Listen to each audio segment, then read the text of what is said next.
मैंने कहा था ना मैं जल्दी आऊंगा। मैंने कहा था ना जल्दी आऊंगा।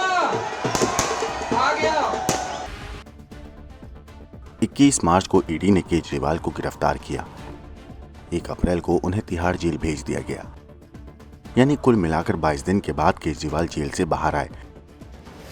लेकिन जिस तरह से सुप्रीम कोर्ट ने केजरीवाल को जमानत दी है और जिस तरह से केजरीवाल की जमानत को लेकर सुप्रीम कोर्ट के अंदर बहस हुई, वो भी अपने आप में दिलचस्प है। आइए आपको दिखाते हैं सुप्रीम कोर्ट के अंदर क्या क्या हुआ। जस्टिस संजीव खन्ना और जस्टिस दीपांकर दत्ता की बेंच सुनवाई शुरू करती है और केजरीवाल के वकील अभिषेक मनु सिंघवी दलील पेश करते हैं। अभिषेक मनु सिंघवी कहते हैं केजरीवाल कोई आदतन अपराधी नहीं है। अगर उन्हें जमानत दी जाती है तो उनसे समाज को कोई खतरा नहीं है। इसके बाद सिंघवी कहते हैं कि केजरीवाल की गिरफ्तारी अवैध है और ये पीएमएलए एक्ट की धारा 19 का उल्लंघन है।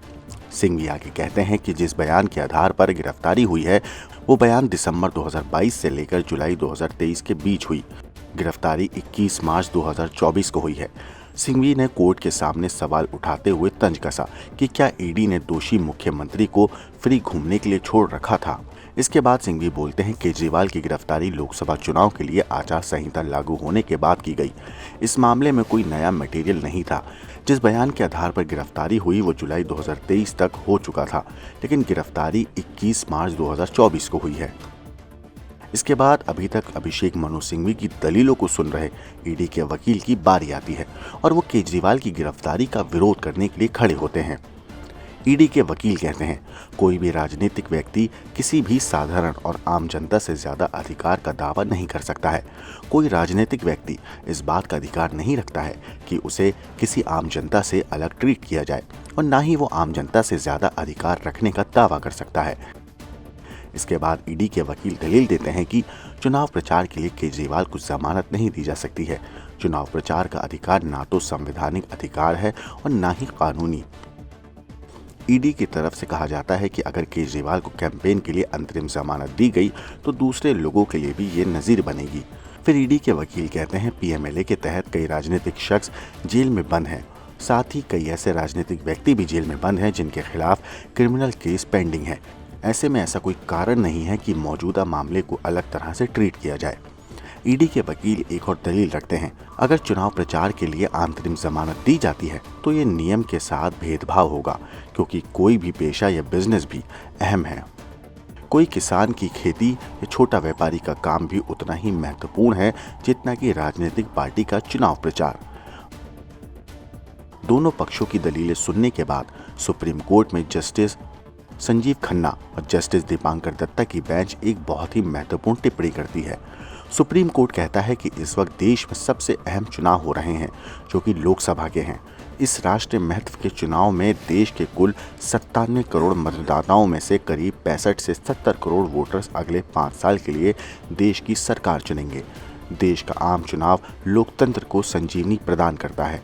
हम ईडी की इस दलील को खारिज करते हैं कि केजरीवाल को बेल देना उन्हें आम जनता की तुलना में ज्यादा विशिष्ट स्थान होगा।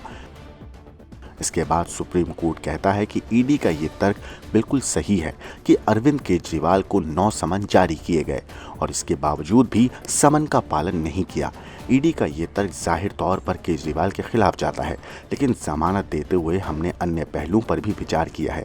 अभी अरविंद केजरीवाल दिल्ली के मुख्यमंत्री हैं और राष्ट्रीय दल के नेता और राष्ट्रीय दल के संयोजक भी हैं। ऐसे में उनके ऊपर जो आरोप लगाए गए हैं वो गंभीर हैं, लेकिन अभी तक उन्हें दोषी नहीं ठहराया गया है।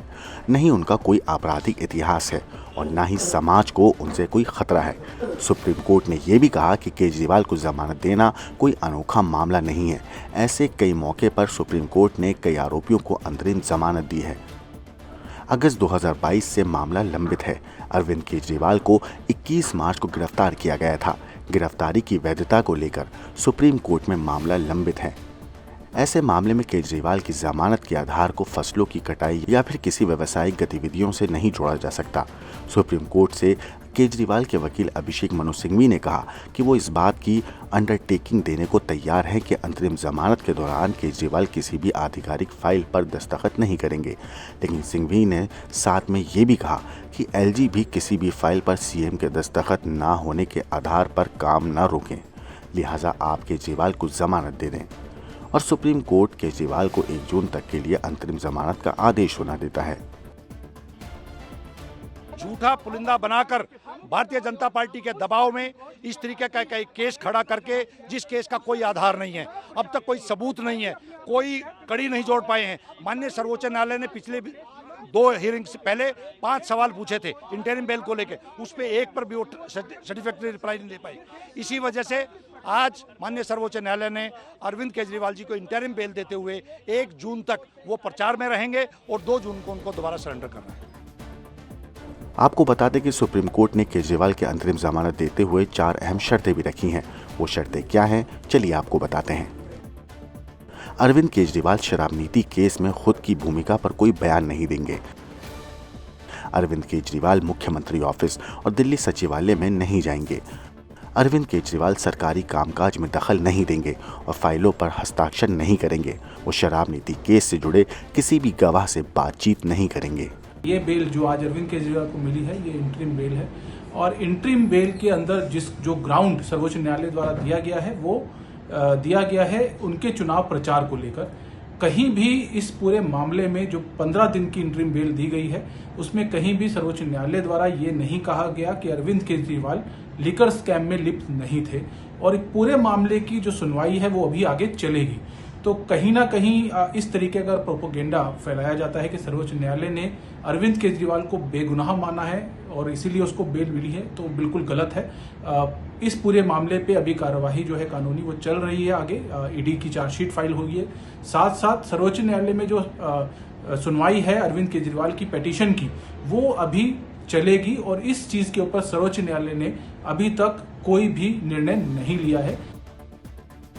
सुप्रीम कोर्ट ने जैसे ही दिल्ली सीएम को 1 जून तक के लिए अंतरिम जमानत पर छोड़ने का आदेश पारित किया, केजरीवाल के वकील अभिषेक मनु सिंघवी ने 1 जून की मियाद बढ़ाकर 5 जून करने की अपील की। सिंघवी ने कहा कि अंतरिम जमानत 5 जून तक दिया जाना चाहिए क्योंकि चुनाव के बाद वोटों की गिनती 4 जून को है और उस दिन रिजल्ट आना है। इस पर सुप्रीम कोर्ट ने कहा कि चुनाव प्रचार वोटिंग से 48 घंटे पहले ही खत्म हो जाता है, इसलिए केजरीवाल को 2 जून को सरेंडर करना होगा। ब्यूरो रिपोर्ट, क्राइम तक।